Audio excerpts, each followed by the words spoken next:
Let's talk a little bit more about Nvidia, because obviously there's been so much attention on the AI chip darling. Dan, you've called Jensen Huang, the CEO, the godfather of AI, but godfathers often have targets on their backs. I mean, how big a target is Nvidia right now when it comes to the overall chip space? Look, they're a target, but it's their world and everyone else is paying rent.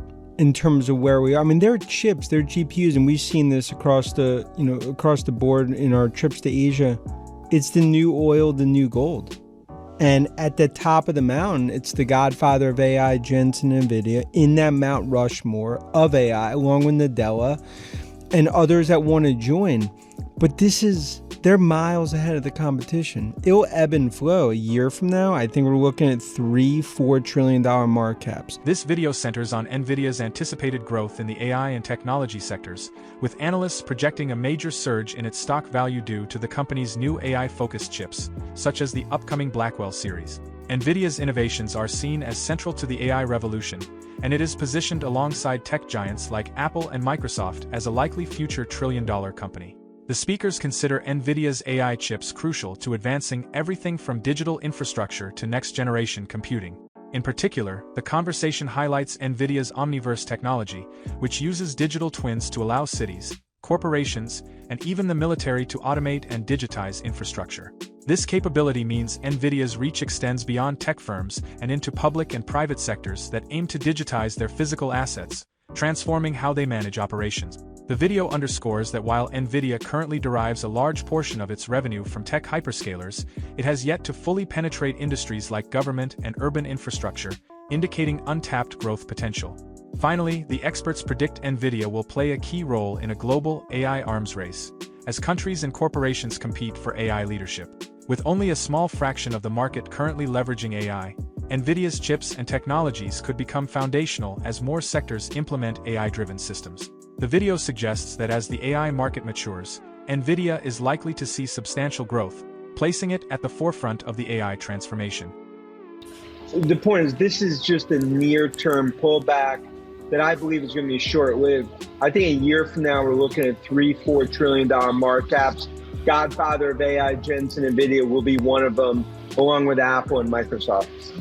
Let's talk price target then. Why not be, I guess, more aggressive with yours and where it can go? What's keeping you from being a little bit more unrestrained? Look, the bull case is 200. And I think when you actually look at where this all plays out, this is the start now of the monetization that's going to continue for Jensen and Nvidia.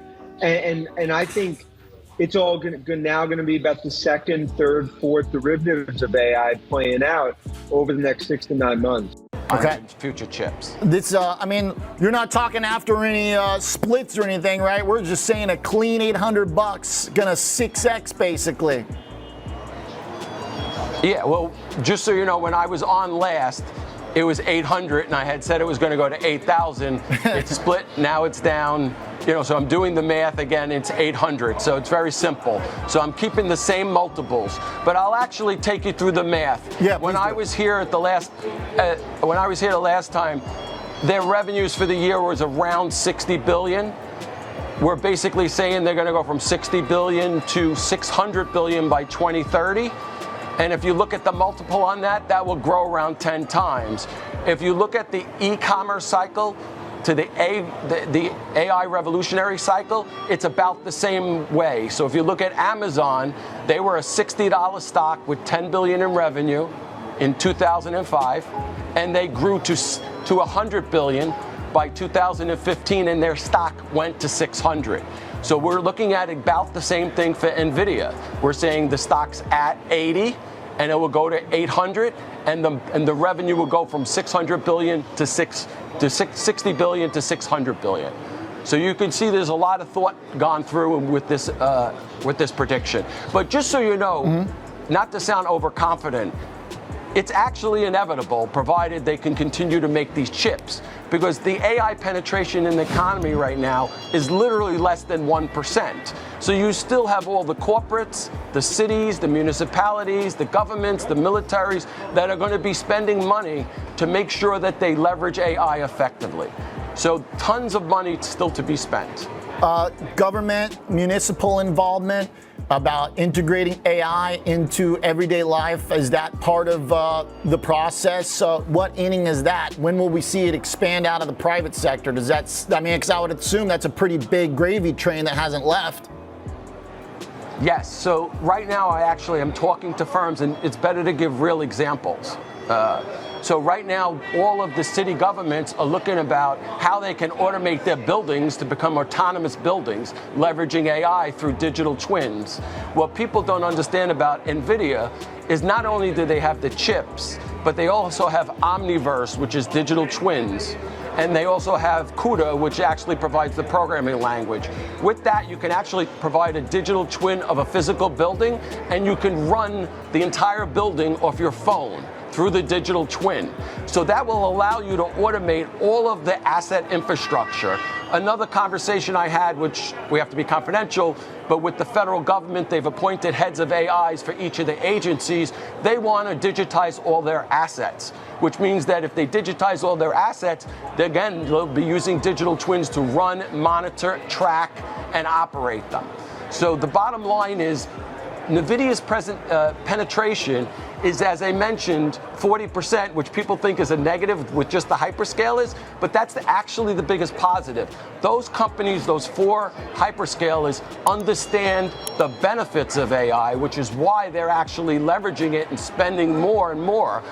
The other people, which is the corporates, haven't even begun to touch it. The municipalities, the federal government, and then essentially the military. There's going to be an AI arms race. Whoever becomes the preeminent AI leader will be the preeminent country, the preeminent corporation, and the preeminent city. All right, fun stuff. Love the target, love the updated, fresh view. Keep talking it up. Maybe we can get that high soon. Thanks, Phil. Apple, Microsoft, and Nvidia. And as Gene's talked about throughout the year, it's forest through the trees. You don't get too caught up with sometimes the gyrations week to week, quarter to quarter. It's where this is all going. Dan, where do you see the trajectory for Nvidia? I mean, you've talked a lot about how the run seems like it has legs. What turns Nvidia from the kind of growth that we've seen over the last several months to something of more stability? Joining me, Phil Panaro is the founder and former CEO at Boston Consulting Group. Phil, great to have you here. Thanks for joining the Schwab Network. Thank you, Oliver. Let's talk here about the market, which has been kind of going back and forth. Hopes that the economy is going to pick up and have a fresh leg versus all the tech stuff we've been relying on. Which here is the major force for markets, you think, at this juncture?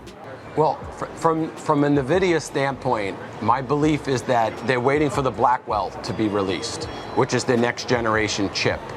If you look at the history of when they released Hopper, which was in September 2022, the stock was either down or sideways for prior to that. And then once they released it, the stock went up hundreds of percent. So I see the same thing happening with Blackwell. The market is waiting for the Blackwell chip to be released.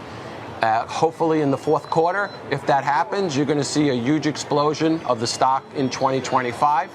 But my view, which is that NVIDIA will be 800 by 2030, has more to do than just one chip. It has to do with the fact that there's an AI revolution and we're only in the first inning. And actually, more important, we're migrating from Web 2 to Web 3, which Goldman Sachs, Morgan Stanley, and Citibank estimates it will be a $10 trillion transition in the market. So NVIDIA powers all of the accelerated computing to make that happen, so they're going to have a major share of that. When you look at where we are right now, we've seen all these hyperscalers spend billions upon billions. Microsoft's reserving 20 years of nuclear energy. Does any of this risk overspending in the short term? What kind of benchmarks will AI developments need to hit to sustain that trend, to justify it? I know everybody talks about that the NVIDIA revenue, 40% of it is with the 4 or 5 hyperscalers. Right. But that's actually the best case for why it's actually going to go up. Because if you look at all the other customers they're not getting to, There's 490 other Fortune 500 firms that haven't really adopted AI to the fullest because they don't understand it. You have all the cities and governments that are going to be redoing all of their infrastructure from Web 2 to Web 3. And then you have an AI arms race with countries and their militaries that NVIDIA hasn't penetrated for the most part. You're going to end up seeing that piece end up being a bigger part in the future for NVIDIA revenue. So my point is, you can see that the stock can go to the moon, essentially, provided they deliver. In conclusion, Nvidia's advancements in AI technology are projected to propel it to unprecedented market heights, positioning the company as a pivotal player alongside tech giants like Apple and Microsoft. With the release of its upcoming Blackwell chip and its Omniverse digital twin technology, Nvidia is extending its influence beyond tech companies to sectors like government and urban infrastructure, setting the stage for a far-reaching AI transformation. Analysts believe that Nvidia's innovations will drive exponential growth, fueling the ongoing shift from Web 2.0 to Web 3.0 and solidifying its role in the AI revolution. Looking forward, Nvidia is expected to be at the center of an international AI competition, as industries and governments recognize AI's transformative potential and start making major investments. As Nvidia further penetrates diverse markets, its influence could reshape not only technology but entire sectors worldwide. How do you think Nvidia's role in AI will influence industries beyond technology in the coming years? What potential challenges do you foresee for Nvidia as it competes on a global scale in the AI industry?